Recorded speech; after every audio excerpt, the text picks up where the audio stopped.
រៀបរាប់អំពីជីវិតហើយដាក់ចំណាប់ចោលស៊ូអត់ថ្មទុំបំបែកនឹងចេញពីខ្ញុំទុំស្រឡាញ់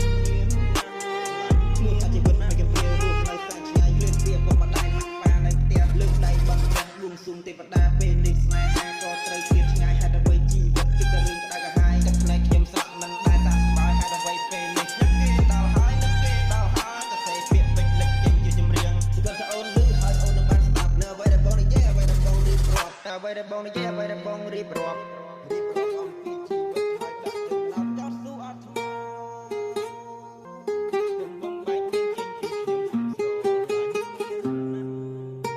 រៀបរាប់អំពីជីវិតហើយដាក់ចំណាប់ចោលស៊ូអត់ថ្មខ្ញុំឆើនៅមុខទឹកខ្ញុំស្រក់តែជួយចាប់ខ្លាំងពេកក្នុងចិត្តខ្លាចផ្សារមិនដឹងពេលនឹងព្រឺក៏ពេលណាបើនៅតែជឿក្នុងចិត្ត